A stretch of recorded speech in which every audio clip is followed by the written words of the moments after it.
Sorry, I'm just waiting for uh, the other platforms to connect. Be right with you very soon.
Hi, I'm Neil Beck, and I was a doctor in Perth, Western Australia for 53 years, firstly working in hospitals, then for many years as a family doctor in the suburbs, a general practitioner, and then had my own addiction clinic for 5 years where I treated over 5,000 addicts in over 40,000 dual diagnosis consultations.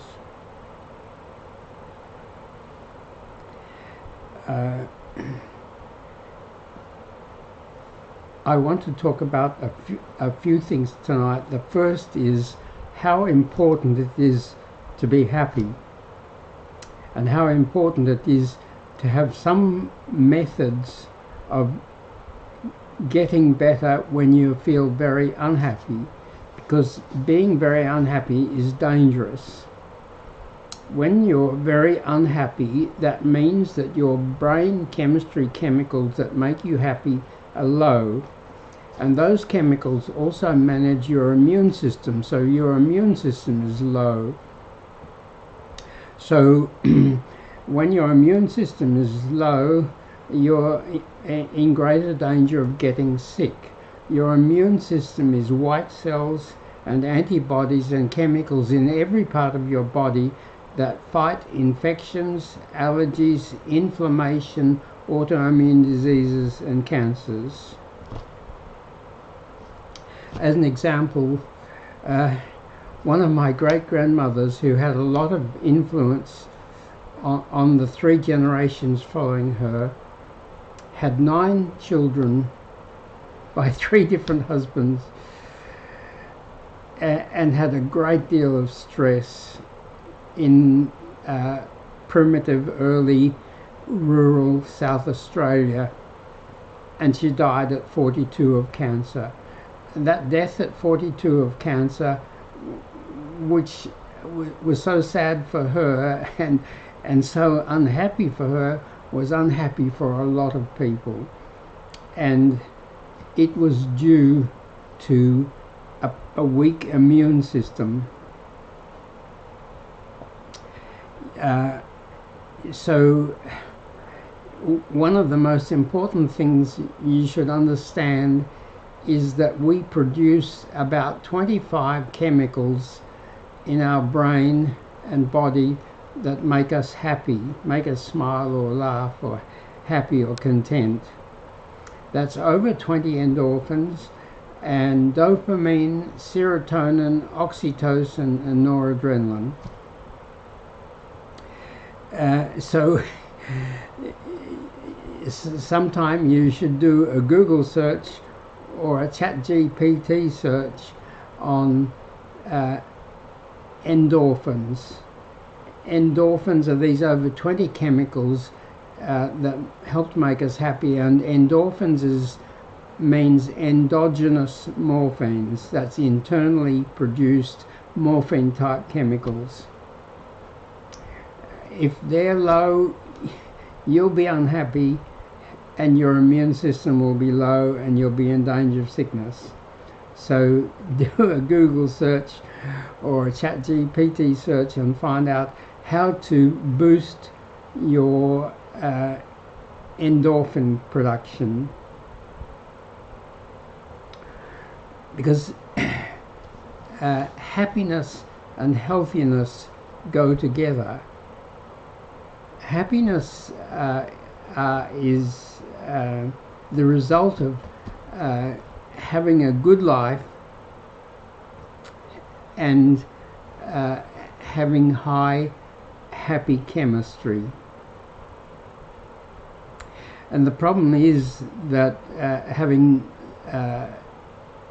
being very unhappy means that your endorphins are low, your happy chemistry is low, which puts you in danger of sickness.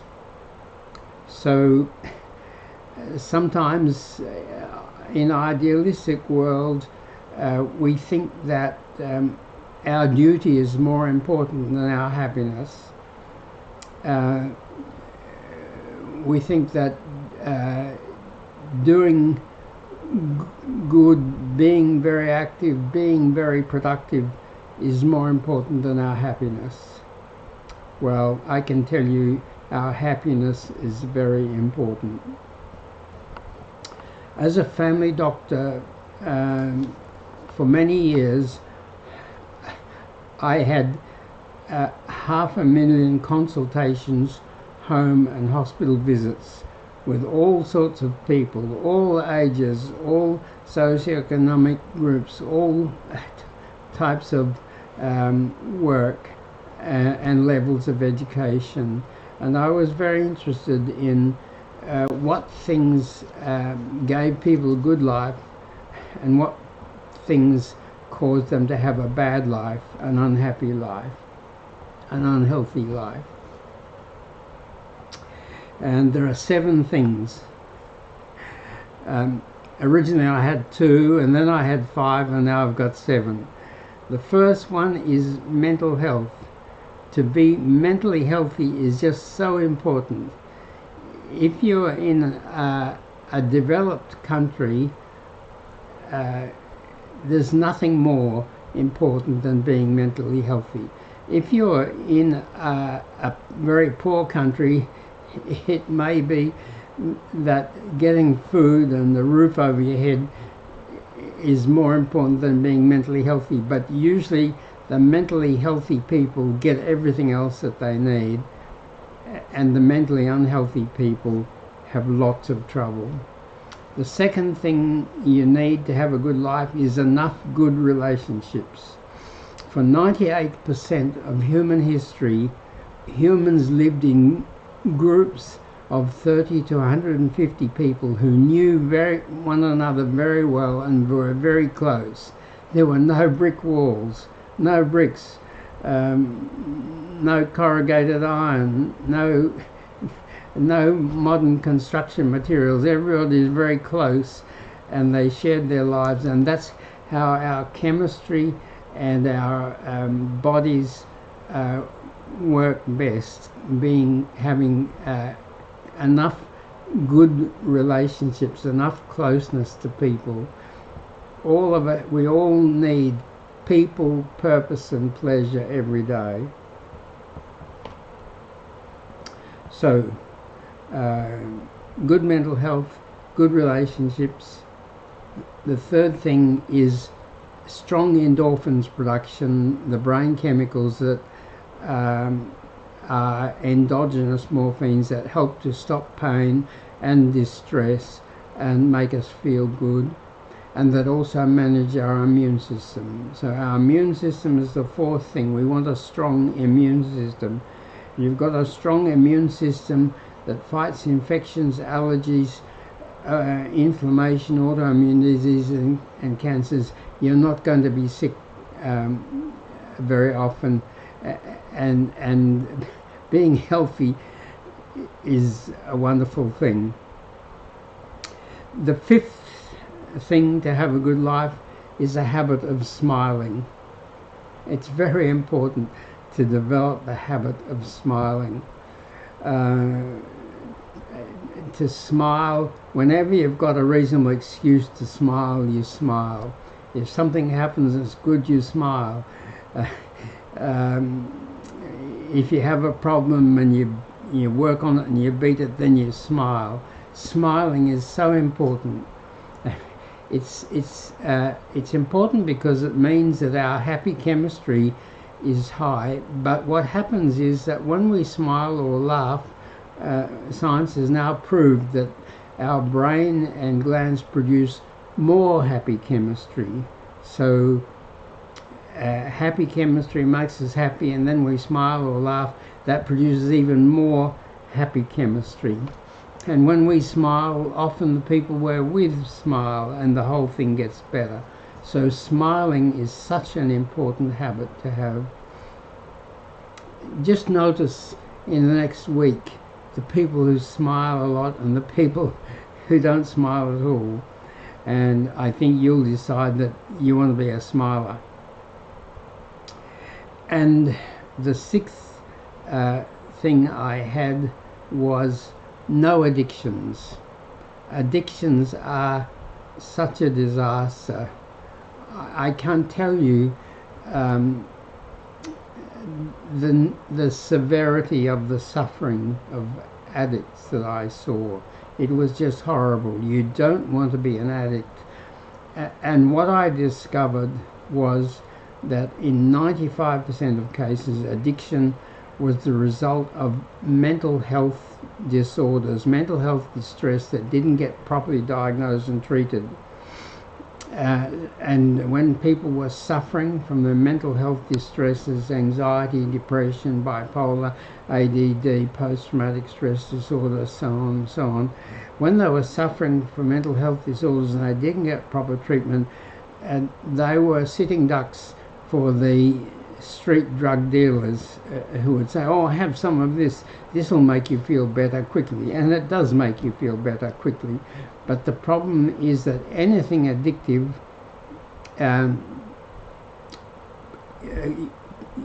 it gives you relief, but your chemistry develops a resistance or tolerance to it, so it doesn't work quite so well the next time.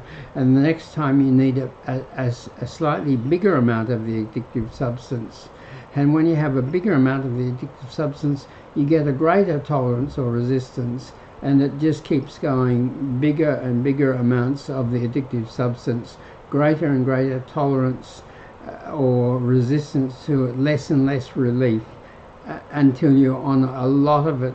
It's killing you financially, it's so costly, and you can't stop because the addictive substance has screwed up your natural chemistry so much that if you suddenly stop the addictive substance, your screwed up chemistry feels terrible and you have terrible cravings.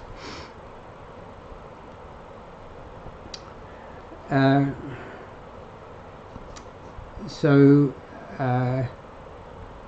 it's very important to be happy. Well, of course, a lot of people will say, well, of course, that's what we want.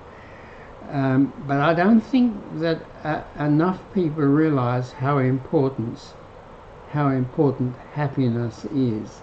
And they think other things are more important.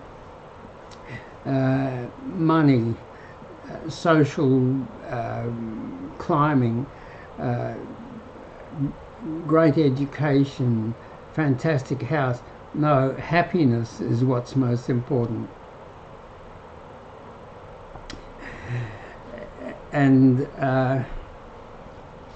there is a seventh thing, but I'm afraid I'm so old that sometimes I forget things, and I've just for the moment forgotten the seventh thing, which I added recently, but it'll come back to me and I'll tell you in a little while. Another thing I want to talk about is the comparative weakness of mental health care, which is such a disaster. So many people can't get treatment or get very ineffective treatment, and so few people get enough correct treatment. So why is mental health care so weak? Well, it's partly tools.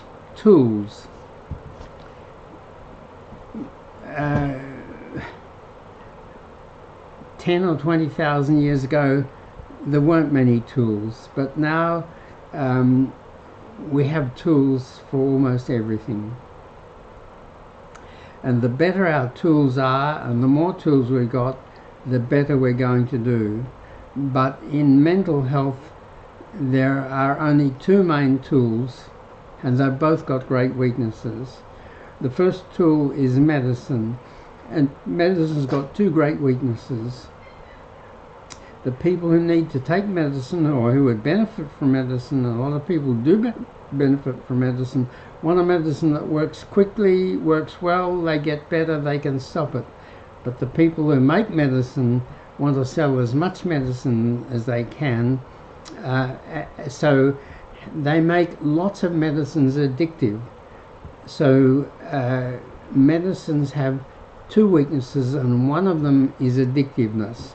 The commonest mental health problems are anxiety, worry type problems, general anxiety, social anxiety, panic attacks,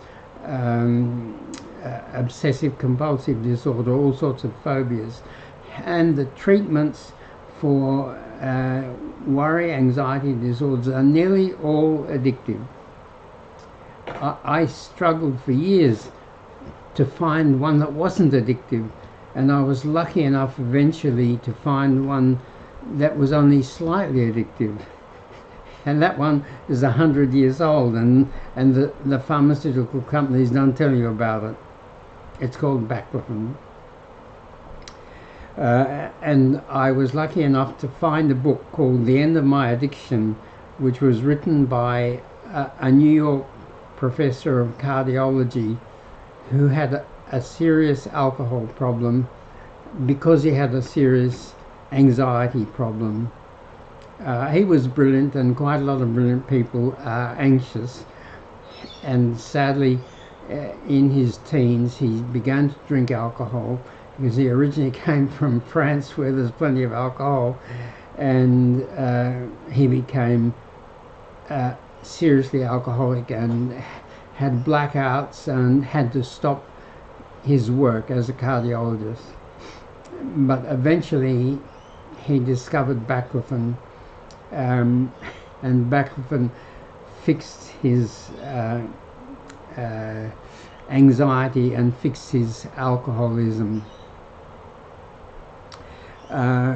Just to give you a little bit of background on that, what happened was that there was a woman doctor in New York who had a patient who was a paraplegic, and this paraplegic had a lot of muscle spasms, which paraplegics and quadriplegics have, a lot of muscle spasms, and the best treatment for muscle spasms was Baclofen. Baclofen is a very good muscle relaxant, and this paraplegic had a cocaine problem which he had not been able to stop. But when the doctor gave him Baclofen for his muscle spasms, he was able to quit cocaine.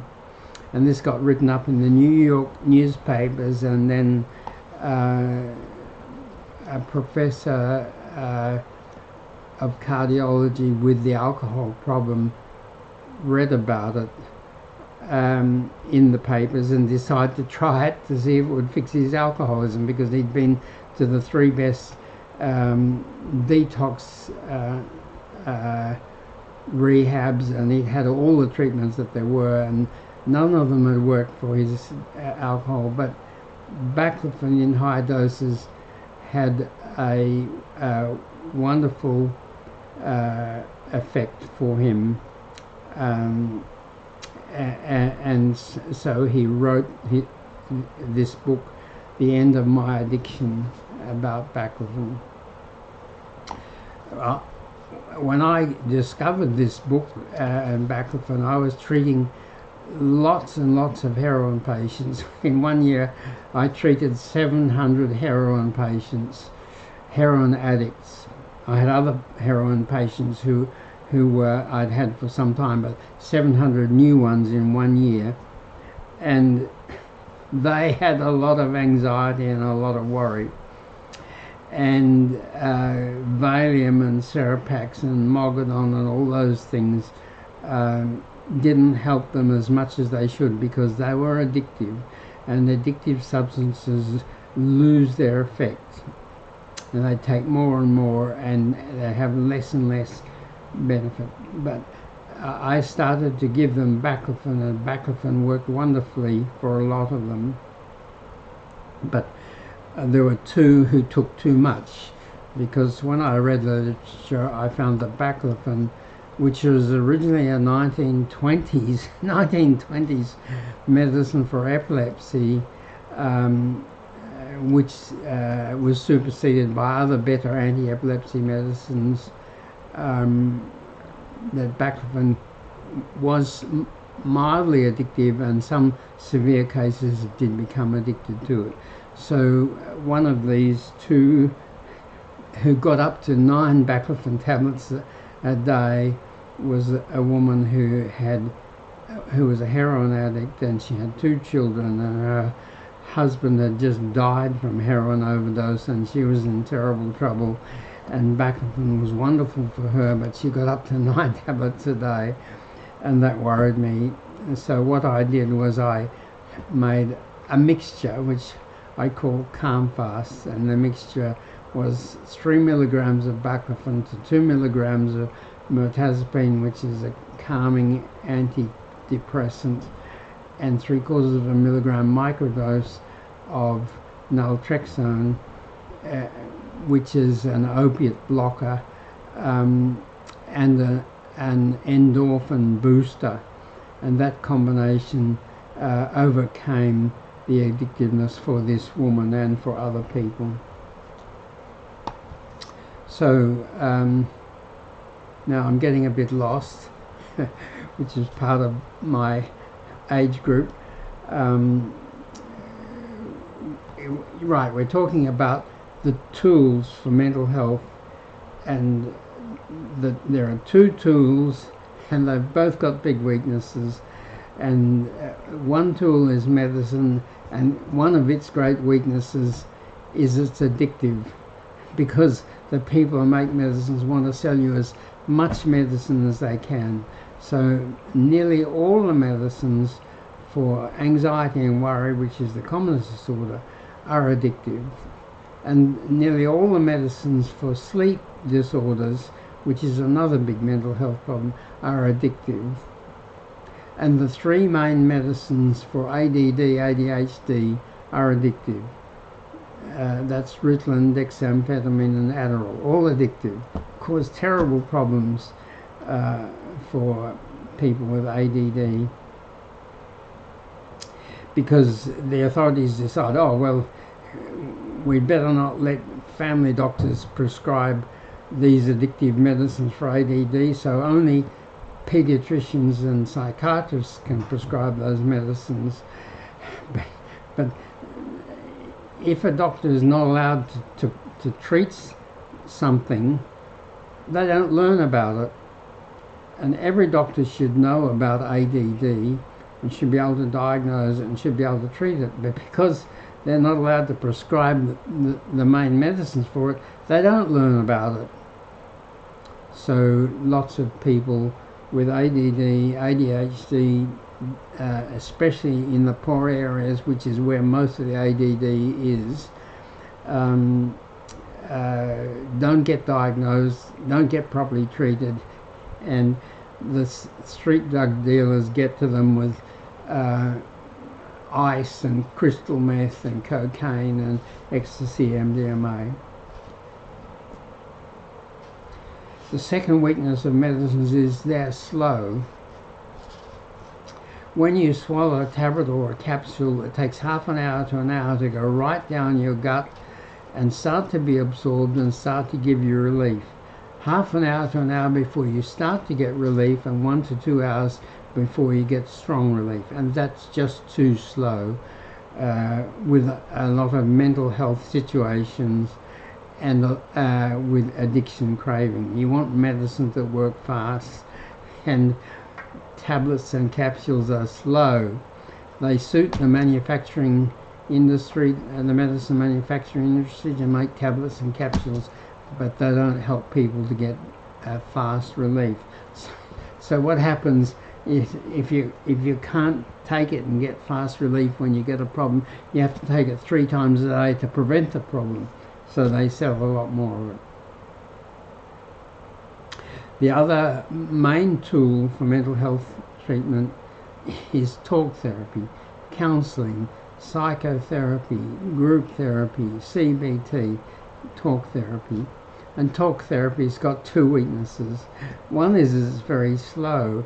When a doctor or a psychologist sees a new patient with a serious mental health problem, they need an hour to diagnose that problem, to find out what the symptoms are, what caused it, what's making it worse, what's keeping it going, what the diagnosis is, and recommend the treatments. An hour. And then they need half an hour every week for weeks or months. So it's slow and it's costly. To be a therapist, you at least have to have a 4-year Bachelor of Psychology degree. And a lot of people have a 6-year or a 7-year PhD degree in psychology. And to be a psychiatrist, you have to have a 6-year general medical degree, then 1 or 2 or more years of general medical practice, and then 3, 4 or 5 years of postgraduate psychiatric training and practice. So those people, so therapists are all very intelligent people, have all done long university courses, and they need to be paid well. They deserve to be paid well. They need to be paid well, or we'll have even less of them, and so they're expensive. So talk therapy is slow and it's costly. And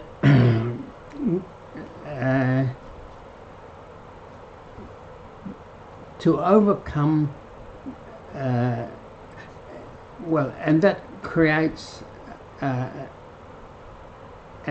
there are serious blind spots in mental health, serious blind spots. One blind spot is we don't look for causes. And if you don't find the cause of a mental illness, it's much harder to help people to get better. And if the cause is still there, even if they get better for a while, they're very susceptible to relapsing. Why won't they relapse if they've still got the cause? So not looking for causes is a big blind spot in mental health. Another big blind spot is we treat people as if they're individuals, if they're separate. The person comes in and we talk to them as if they're an individual, and mental health things are almost always family problems. Occasionally someone got smashed up in a car crash or something like that and they've got a problem and the rest of the family's okay, but usually mental health problems are the result of family health problems. And those family health problems go from generation to generation. Transgenerational trauma is the major cause of mental health problems, and it's a blind spot, a big blind spot in mental health. And the third blind spot is that we sort of think that only some people got mental health problems, and we wait until they're very bad and they crash before we help them. But when someone's had serious mental health problems, mental health problems cause more mental problems, which cause more mental health problems, which cause social problems and money problems and diet problems and marriage problems and housing problems. And when it builds up over 5, 10, 20 or 30 years, it takes a lot of work to sort all that out, and almost nobody ever gets enough help to sort all that out. So leaving things until they're very complicated because we think only some people have got a problem is a big blind spot. What we need to realize is that almost everyone has mental health issues, and they should be found and tackled as early as possible. There are no perfect mothers, no perfect fathers, no perfect families, no perfect homes or communities or schools, and no perfect grandparents or great-grandparents. Every kid suffers. Every kid suffers, and when they suffer, they develop mental health problems. If they're very lucky, those mental health problems will be minor, and they'll sort them out, probably sort them out themselves, or they can live with them. But we should recognize that almost everybody suffers in childhood, because there are no perfect mothers, which is the most important thing, and there are no perfect fathers, and the mothers who weren't perfect had mothers that weren't perfect, and everyone needs to find and sort out their mental health problems as early as possible, ideally in the preschool stage or the school stage, but so often it's not until they're teenagers and their lives are already gone sadly astray, or in their 20s and they've ended up in hospital or in prison, or an addict, unemployed, homeless. So leaving things till they're late is a problem. The solutions are a whole package of tools that cover everything, and that allow people to start as early as possible, and that allow people to do as much as possible for themselves. Because there's never going to be enough mental health care workers to help all the people that need mental health care and addiction care. And addiction is stage 4 mental health illness. And all addicts need dual diagnosis treatment. Dual diagnosis treatment is mental health care at the same time as addiction care. And almost no addicts get dual diagnosis care.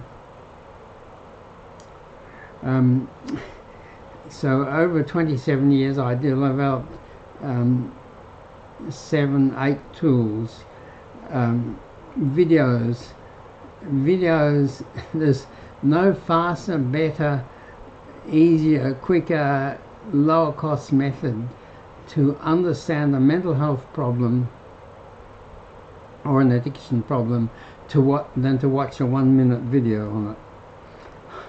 I started off making 7 to 12-minute videos, and people used to watch those 15 years ago, but they don't now. They only watch 1-minute videos.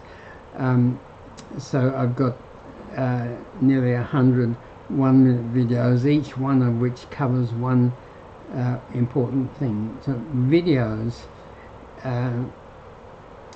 uh, the best way to understand mental health problems and what to do about them. Websites, of course, we have to have websites, and there are so many websites on mental health.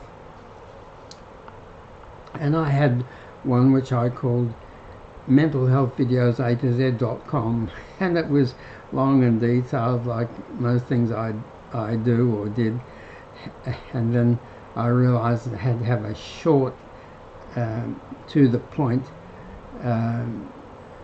website, just like the videos had to be short to the point. So now we've also got the website smilefixit.com, everything on one page, and you can just tap the link to whichever thing that is of importance to you. So videos, websites, and an app. An app is the fastest, best way for you to find out what your problems are and to start to understand what to do about them. Very few people are going to get the hour that's needed to sort out their problems by talk therapy. I developed a 20 question checklist which helped me to do it much faster, because one of my assistants could do the checklist with people, and then I could learn about them much faster and get to their treatment much faster and treat more people and avoid having a waiting list, because waiting lists are such killers. On waiting lists people get worse and worse, and they go to hospital, they commit crime, they go to prison, they have marriage. Waiting lists are a disaster. So I tried to not have a, did not have a waiting list. Every day I saw everybody who came. Some days 10 people came, some days 30 people came, but 15 minutes when someone, at a critical point, when someone wanted help and you could give them the key help, 15 minutes helped them far more than half an hour or an hour when they'd been waiting for a long time and they weren't particularly in that frame of mind when you saw them. So yeah, but checklists had their limitations, and as the world got more and more apps, we realized that an app was what to do. So 18 months ago we started the Mental Fixit app, and there are lots of mental health apps, and I looked at a lot of them and I couldn't believe how unhelpful most of them were, how confusing. People needed a very sharp, to the point mental health app, and we made one with 38 questions, and each question had 3 possible answers, and they just had to go through those questions, which covered every important aspect of their mental health and addictions and some related physical and social problems, and they just had to tap one of those 3 answers which was closest right for them, and they could do that in 38 questions in 10 minutes. But that was too long. They wanted it faster than that, so we reduced the 38 questions to the 19 most important questions so they could do it in 5 minutes. And even that, we can tell, is too long, because everybody needs to do a mental health app as early as possible in their life to find what problems they've got, because almost everybody has got problems.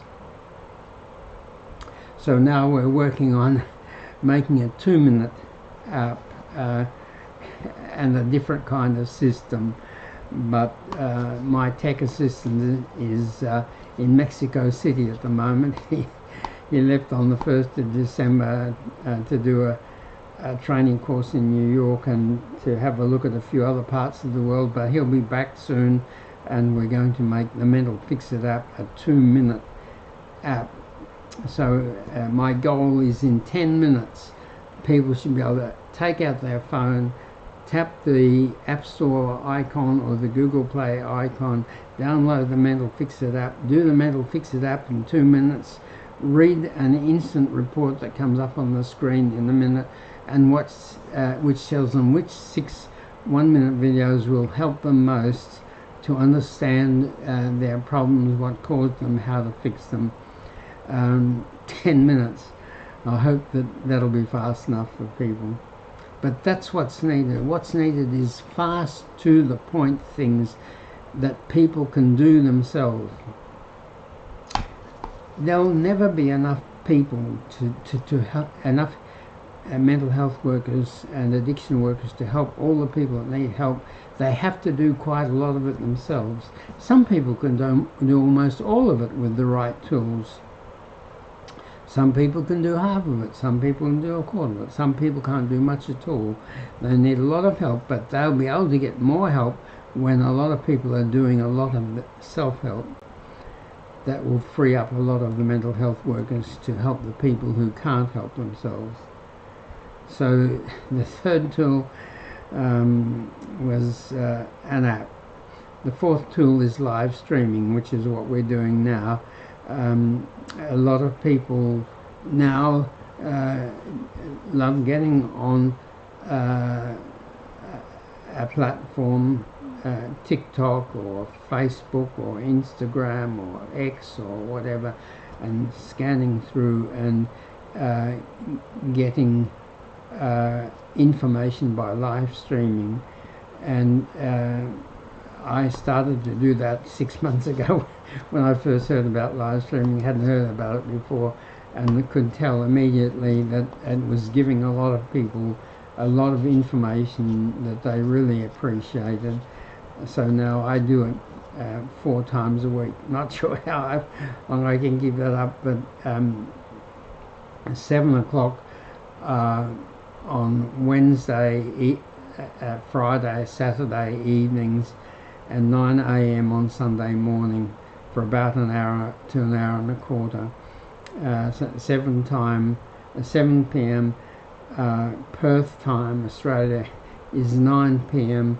Sydney, Melbourne time, but unfortunately it's 7 a.m. in New York and 4 a.m. in Los Angeles and somewhere around that in London. So because a lot of people watch from the Northern Hemisphere, I'm doing a Sunday session on Sunday morning Perth time, which is Saturday evening in the Northern Hemisphere.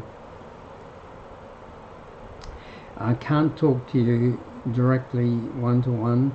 I don't know how to do it. The technology is too much for me and I don't have time, but I'm very interested in what you think.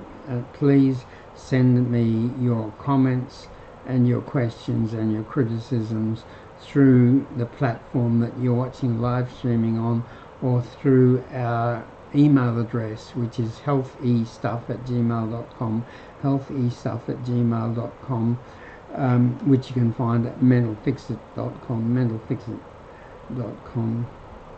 So that's 4 tools. The 5th tool is powder medicine. Why powder medicine? Well, when I found that tablets and capsules were too slow, I tried grinding the tablets up and giving people a little bottle of powder medicine and a scoop to drop it on their tongue and suck it, not swallow it, suck it and absorb it through the tongue.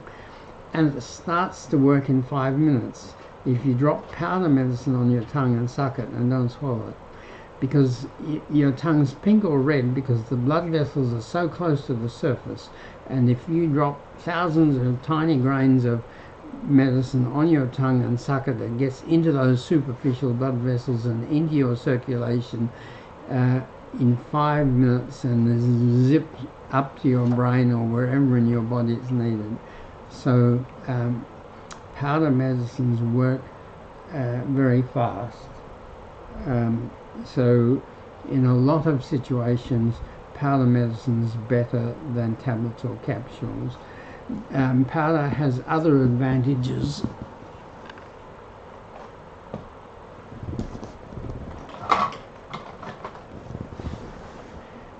Having powder medicine in a bottle with a little scoop was cumbersome, so I developed pocket powder medicine dispensers. These dispensers have got the powder medicine in them, and you carry the medicine in your pocket in a dispenser, and anytime, anywhere, even driving the car, you can whiz it out and drop the powder on your tongue, and in 5 minutes it's working. So speed of effect is so important, and injecting it intravenously, which people would do with heroin and drugs, is even faster, and inhaling it is faster through smoking. But both of those things have got very big problems. But powder medicine in a pocket dispenser that's in your pocket, that's the right medicine for you, works in 5 minutes. And then after you've been using it for a while, you get taste conditioning. That is, your body gets used to you having the taste of the medicine and then getting better. And when it connects that taste with getting better, you start to get taste conditioning, and that means that you start to get better as soon as you taste the medicine. So as soon as you drop it on your tongue and it reaches your taste buds at the back of your tongue and you taste it, you start to feel better. So powder medicine gives very fast results. Secondly, you can get your most accurate dose, because everybody needs a different best dose. It depends a lot on your weight and on your absorption and on the speed of your chemistry, the rate at which you burn the medicine, and how quickly you excrete it through your kidneys and your liver. Because as soon as it gets into your bloodstream, which it has to do to get to your brain or to wherever it's needed, it's also passing through your liver and your kidney, and they start to excrete it. And you burn the medicine, you use the medicine up. And if you're 45 kilos, you need a different dose to what you need if you're 85 or 105 or 135 or 145 kilos. And with tablets and capsules, we tend to think, oh yeah, I take one or two, or I take half of one, or I take 1.5. But that doesn't get you the right amount for you with your particular problem in your particular situation. With powder medicine, the first dispenser we give people is very weak, because they might be very susceptible to the medicine, and they take and over the first few days they try taking 1 and then 2 and then 3 and 4 and 5 doses of medicine each time, and they find out how many doses of medicine works best for them. What does working best mean? It means makes you better and doesn't give you side effects. You want the best results you can get with acceptable side effects. And if you have too much medicine, you're going to get side effects. You're going to be drowsy, or you're going to feel nauseated, or you're going to get diarrhea or vomiting or something. If you have too much medicine, you get side effects. If you don't have enough, it won't work well enough. So you want to have the right amount of medicine for you. And that varies, as we mentioned, with your weight, your speed of metabolism, your absorption, your excretion rates. But it also varies with the severity of the sickness. Some people are very sick and they need to have a lot of medicine, and they have to put up with some side effects. Other people are not very sick and they can get better with less medicine. And it can even vary with the time of day. if what you're taking is Calm Fast, which is our mixture for anxiety,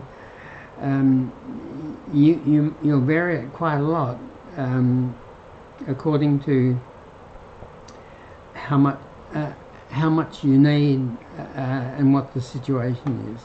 If your problem is anger, and there's a lot of anger, I call it IAD, irritability anger disorder, and we have so much domestic violence and so much anger, and some people, of course, end up in prison, commit murder, kill people, send their partner to hospital with fractures and damage. They need a stronger anger medicine, and other people are just a bit irritable and a bit aggro, and they just need a weaker one. And with a powder medicine you can get the right amount. And with powder medicine we can also combine them, because one of the blind spots of mental health is we tend to think, oh, they've got this problem, or they've got that problem, or they've got that problem, they've got major depression, or they've got bipolar disorder, or they've got but nearly everyone who's got a serious problem has got 2 or 3 problems, and one medicine doesn't do enough for them, and they need 2 or 3 medicines. And if they've got an addiction as well and they need medicine for addiction, they need 2 or 3 or sometimes even 4 medicines. And I used to prescribe 2 or 3 medicines for people. I had a lot of people that came to me who'd been treated, but they never got better because they only got one medicine, and that one medicine helped them with one thing, but it didn't help them with their other things. And 3 medicines made them a lot better, but 3 medicines expensive. 3 prescriptions is expensive, and some people got them confused, and some people liked this medicine, so they took too much of it. Didn't like that medicine, so they didn't take it. But with powders you can easily mix them all together, and that's not exact, but it's a lot better in a lot of cases than one medicine. So it helps 2 or 3 or 4 different mental health problems: sleep and anxiety and depression, sleep and anxiety and post-traumatic stress disorder, post-traumatic stress disorder and bipolar disorder, ADD, ADHD and bipolar disorder. So multiple powders combined can make life much better, much quicker for someone, and the quicker they get better, the less likely they are to end up in hospital or in prison or in a cemetery or as an addict. So where are we up to? So we've covered tools and blind spots, and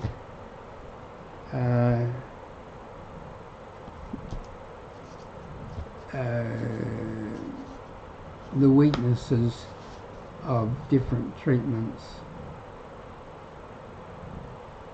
Well, I think that might be enough for one day, so we'll call it quits. What's today? Today is Friday, so I'll be back here again at 7 o'clock tomorrow. And I understand that I do a lot of repeating what I've said, and that's because although there's a lot of things in mental health and addiction, there are some that are just so important that we must keep on talking about them, and some people will have heard enough and won't want to listen, but there are new people that I need to tell about these most important things.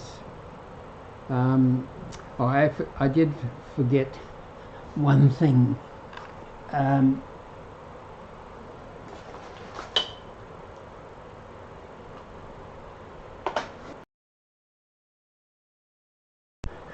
My seventh tool is a heartbeat meditation aid.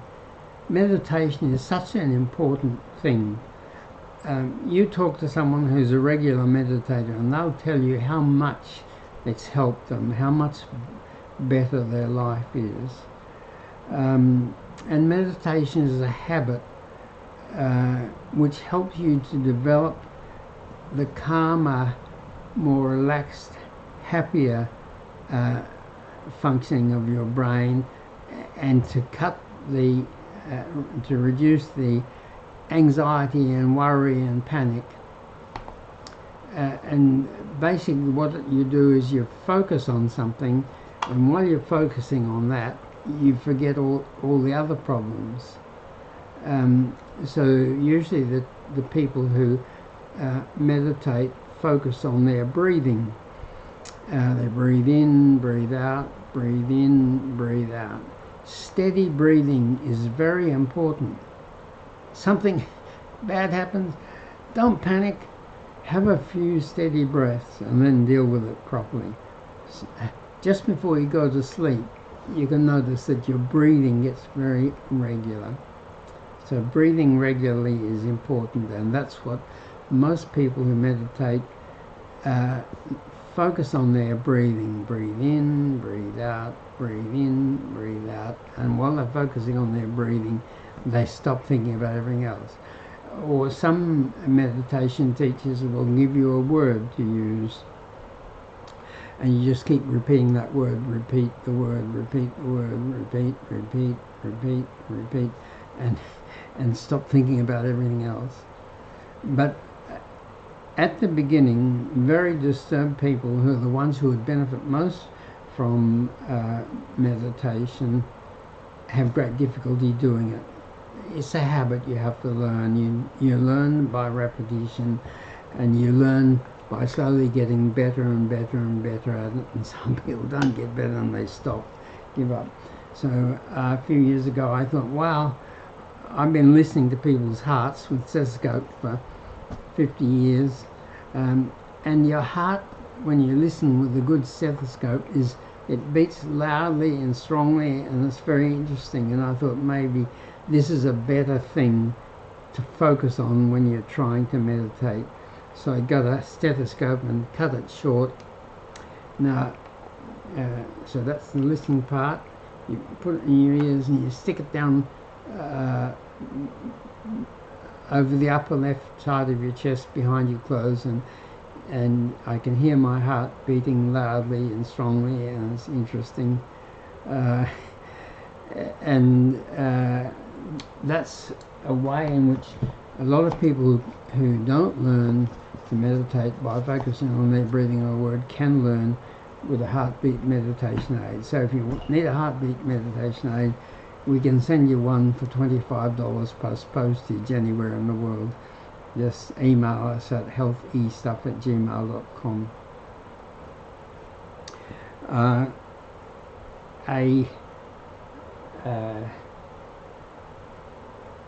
Eighth tool, not quite here yet, but the pocket dispenser for medicines was so helpful. The speed, the ease, the convenience, that I thought maybe we can solve the other big problem that's spreading worldwide. So we've got the mental health and addiction problem that's spreading worldwide, but we've also got diabetes, obesity, and blocked arteries spreading worldwide. 60 years ago, my two grandfathers, one was a farmer and one was a blacksmith, and they both worked. My blacksmith grandfather started work every morning at 6:30, 6 days a week, and worked hard all day, doing all sorts of heavy lifting and hammering and twisting and bending, and my grandfather, farmer, also did a lot of physical work. And my blacksmith grandfather never had a car, and as he lived in a town, he didn't have a horse, so he did a lot of walking. I think eventually he got a push bike, but he did a lot of walking. And my farmer grandfather, when he was 40 in 1915, he got a second-hand T-model Ford for £100. But up until that time, he'd done a lot of walking. So they used a lot of calories. They burned a lot of calories.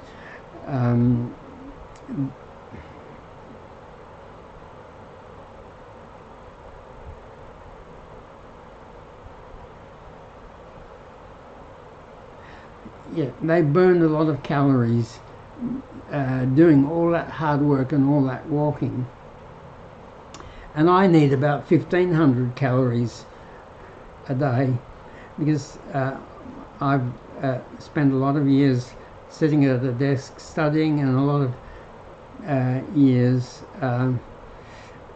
sitting at a desk and consulting with people. In the early days, I helped to bring 800 babies into the world, and that was quite a lot of rushing around and physical activity, but that was taken over eventually by specialists, and I did quite a lot of appendicectomies and tonsillectomies and broken bones, stuff like that, and that was physical activity, but that's been taken over by specialists. So most family doctors just sit at the desk all day.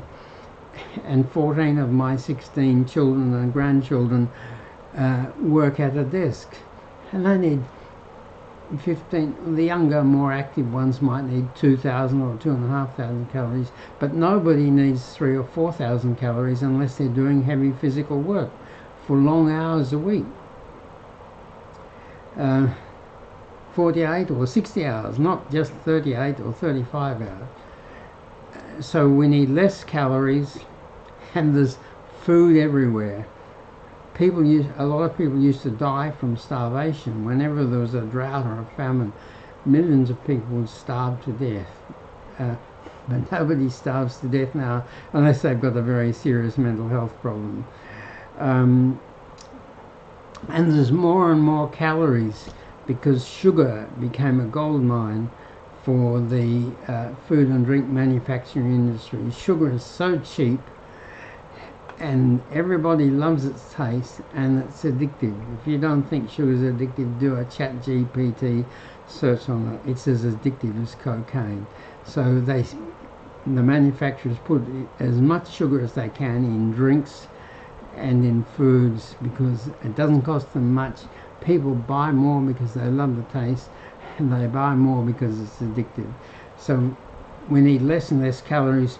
We're getting more and more calories, so we're getting fat, and we're getting diabetes, and we're getting clogged up arteries because all that sugar and fat clogs up our arteries, and that causes heart attacks and strokes and poorer vision and some cases of dementia. So I thought, okay, let's have a pocket dispenser that holds fruit powder in it, because fruit powder is becoming more and more popular. It's being used for cooking and for making thick shakes and drinks and so on, and it's more and more readily available, and it's very healthy. It's fibrous vegetable matter, which is basically what our chemistry and our gut absorbed and got used to for hundreds of thousands of years. So these new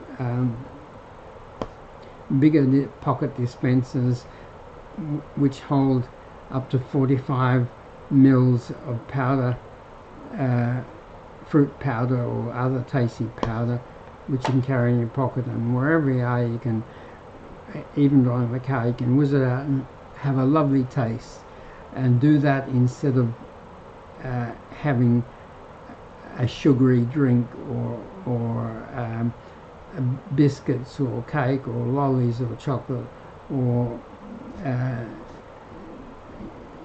it helps to make you feel happier, which is very important, as we've discussed, but it also helps you to reduce putting too much stuff in your mouth. Because humans for hundreds and thousands of years have been putting stuff in their mouth from the day they're born to the day they die, and they like that stuff to be tasty if possible. So it's something we just do. It's so natural, and because of our less active work lifestyles, we have, a lot of us have too much food, put too much stuff in our mouth, and of course we put tobacco in our mouth and other things, and I hope that this tool